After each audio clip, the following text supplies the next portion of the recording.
Assalamualaikum warahmatullahi wabarakatuh. Alhamdulillah alamin. Allahumma sholli ala Muhammad wa ala ali Muhammad.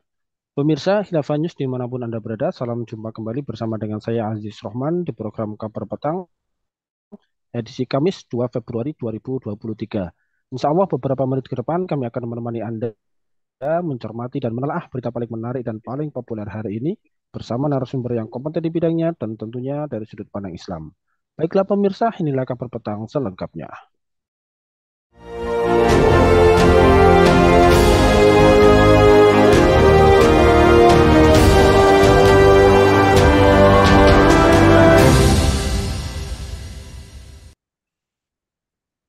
Pemirsa, salah seorang pendiri Microsoft, Bill Gates, memuji Cina dengan mengatakan bahwa kebangkitan ekonomi negeri Tiongkok tersebut merupakan kemenangan besar bagi dunia. Hal itu dikatakan Gates dalam wawancara dengan Lowy Institute, sebuah wadah pemikir yang berbasis di Sydney, Australia.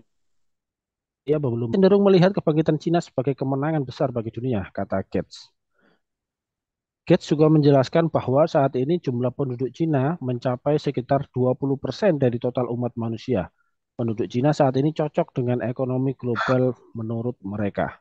Nah, pemirsa, apa motif dari pujian Bill Gates tersebut? Apakah kebangkitan ekonomi Cina ini di dunia? Dan bagaimanakah sikap Indonesia dan juga negeri-negeri kaum muslimin merespon tantangan ekspansi ekonomi dari Cina? Pemirsa, untuk membahas hubung dengan analis senior dari Fakta, beliau adalah Bung Ishak. Kita sapa dulu beliau.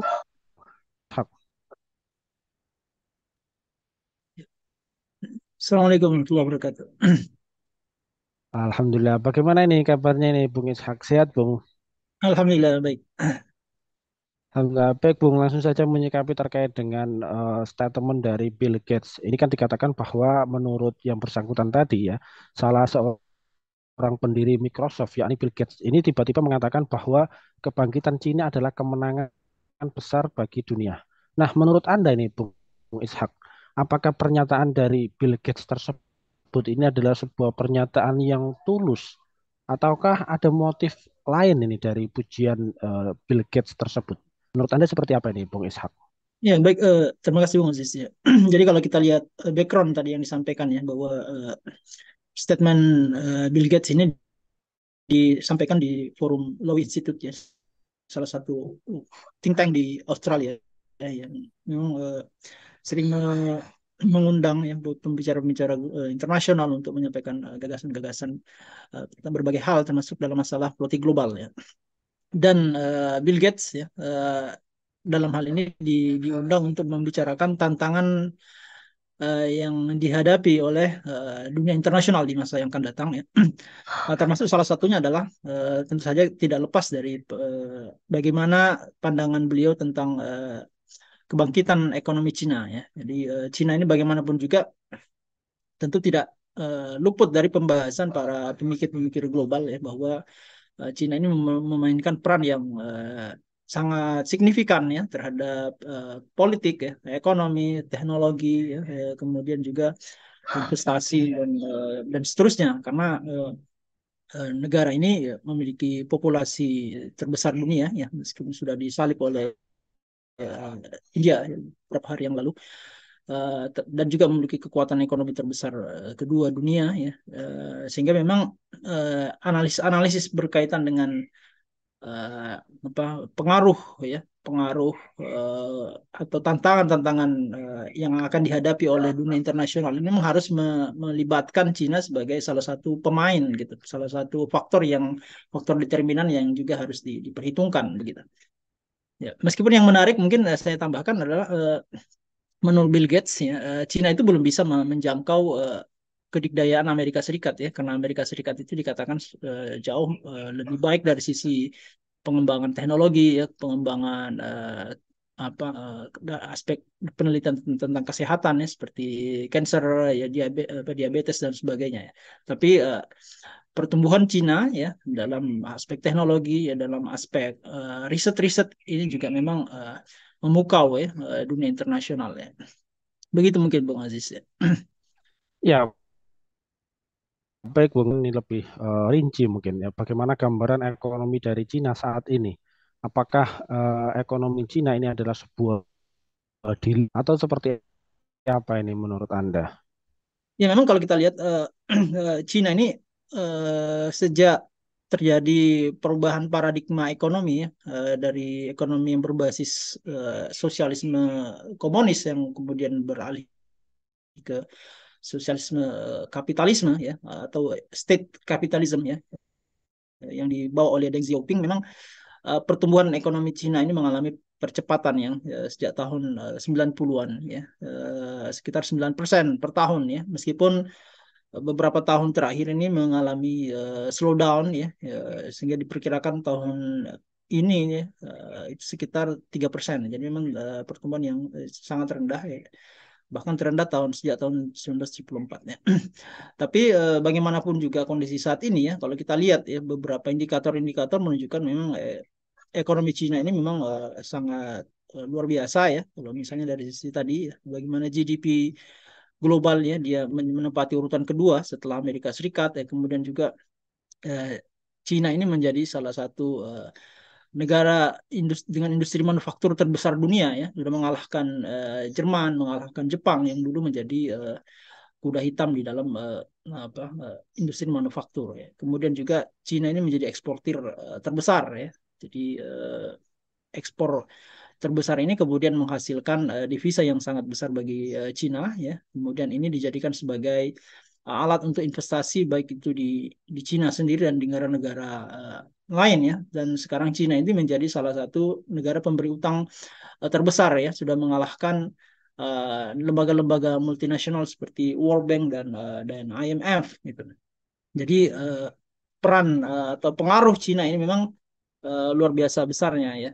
Dan juga mungkin saya sedikit tambahkan bahwa Cina ini juga dengan populasi 1,6 miliar ini ya, memiliki demand yang atau konsumsi yang sangat tinggi ya. Jadi sehingga kemudian uh, permintaan impor ya, Cina ini memang sangat mempengaruhi ya permintaan global. Jadi kalau misalnya kita lihat pada masa tahun 2019 misalnya, pada masa dalam kondisi normal ya, Cina ini menjadi importir terbesar untuk minyak ya, importir terbesar untuk barang-barang metal ya, termasuk juga misalnya kedelai dan seterusnya. Jadi memang begitu negara ini mengalami lockdown kemarin ya, industrinya itu banyak yang tutup ya, maka permintaan terhadap komunitas-komunitas komoditas ini turun drastis sehingga harganya juga anjlok gitu. Sehingga memang ya secara ekonomi memang kita akui bahwa Cina ini memiliki pengaruh yang cukup cukup signifikan begitu. Baik, dengan pengaruh yang cukup signifikan dari Cina terhadap perekonomian, ini juga menunjukkan sinyal-sinyal bagi ekonomi dunia atau ekonomi global. Menurut Anda, pengaruh dari ekonomi Cina terhadap perekonomian global? Iya, saya kira memang di samping ekonomi apa tadi ya, ekonomi Cina ini memiliki pengaruh terhadap yang apa ekonomi global itu sendiri, termasuk dengan Indonesia ya. Uh, ya akan sangat selama Cina ini terus mesin ekonominya ini terus berputar, maka uh, apa dunia ini akan mendapatkan efek ya, efek dari perkembangan ekonomi Cina itu sendiri. Misalnya Indonesia ya sangat diuntungkan dengan pertumbuhan industri manufaktur di Cina, akan mendorong permintaan bahan baku ya, nikel ya misalnya, bahan baku uh, raw material ya, dari Indonesia ya, kemudian seperti gas, minyak ya, batu bara dan seterusnya. Ini akan terus-menerus mensuplai ya kebutuhan industri manufaktur di Cina ya, industri baja, kemudian industri apa otomotif di sana, sehingga kemudian ini akan mendorong apa peningkatan atau pertumbuhan ekonomi Indonesia dan negara-negara yang menjadi eksportir ke negara-negara tersebut. Tapi persoalannya ini Bung Aziz adalah pertumbuhan ekonomi Cina ini me, karena mengadopsi sistem ekonomi kapitalisme ya, ya meskipun dengan pengaruh negara yang cukup kuat ya, uh, akan mengikuti jejak rekam daripada pertumbuhan ekonomi kapitalisme negara-negara maju ya. Jadi pertumbuhan yang tidak stabil dan tidak berkelanjutan. Ini sudah bisa kita lihat ya, misalnya bagaimana pertumbuhan ekonomi Cina itu dalam beberapa tahun terakhir ya, meskipun itu tidak sebelum terjadinya pandemi itu sudah mengalami penurunan yang cukup signifikan di bawah 5%. Ya, penyebabnya adalah ternyata selama ini pertumbuhan ekonomi Cina itu didorong oleh investasi ya. Investasi yang sekitar 40% daripada total GDP Cina itu investasi, dan investasi di negara-negara kapitalisme itu bukan hanya pada sektor real tapi juga sektor non real. Dan sektor non real yang investasi sektor non real yang sangat uh, signifikan ya, porsinya di dalam investasi Cina itu adalah investasi di properti. Dan investasi properti adalah investasi yang syarat dengan spekulasi ya. Jadi harga-harga investasi di sektor properti ini ya sangat didorong oleh harga-harga ya. Ketika harganya itu melambung, maka orang investor atau yang terdorong untuk membangun sebanyak mungkin properti di negara itu ya. Nah, begitu terjadi bubble ya, jadi harganya itu sudah tidak rasional ya, tidak rasional, kemudian orang akan uh, tidak lagi mampu untuk membayar harga itu ya, kemudian sehingga mereka gagal bayar ya, utangnya meningkat, akhirnya investasi itu bisa ambruk ya, dan itu yang terjadi di Cina sekarang itu. Dan properti yang menumbang 20% ya, PDB Cina secara keseluruhan ini sekarang mengalami krisis ya, mengalami krisis meskipun COVID ini sudah hampir berakhir ya, artinya sudah ada pelonggaran kebijakan apa zero COVID policy di Cina ini, tapi ekonomi Cina ini tidak akan lagi bangkit seperti yang di tahun-tahun sebelumnya, itu beberapa 2 dekade terakhir ini. Jadi karena memang pertumbuhannya itu tidak dibangun berdasarkan fundamental yang solid begitu. Jadi dibangun berdasarkan apa ekonomi yang rapuh seperti sistem kapitalisme ya.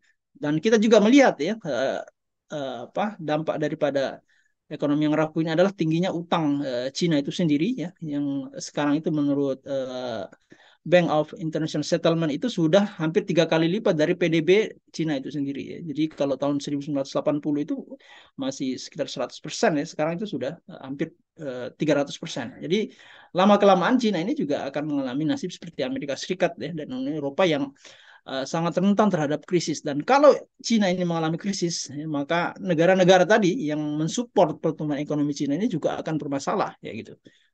Seperti penurunan ekspor ke negara itu, dan juga penurunan investasi ya, karena kita ketahui bahwa negara-negara di emerging market seperti Indonesia ini sangat mengandalkan investasi dari Cina. Begitu, Bung Aziz. Ya, baik Bung, melihat perkembangan Cina dan juga tantangan global yang sebagaimana sudah Anda jelaskan tadi, lantas kemudian bagaimanakah sikap Indonesia dan juga negeri-negeri Islam ya untuk merespon tantangan ekspansi dari Cina ini? Atau lebih jelasnya bagaimana caranya ya agar dunia Islam ini mampu memainkan peran yang lebih kuat di dalam tata kelola perekonomian dunia? Ya, baik. Saya kira negeri-negeri Muslim ya, khususnya ya, termasuk Indonesia, itu memiliki potensi ekonomi yang sangat besar ya. Jadi populasi yang besar, kemudian sumber daya alam yang sangat kaya, kemudian letak strategis yang posisi strategis ya, yang sangat mampu untuk mempengaruhi politik ekonomi global ya.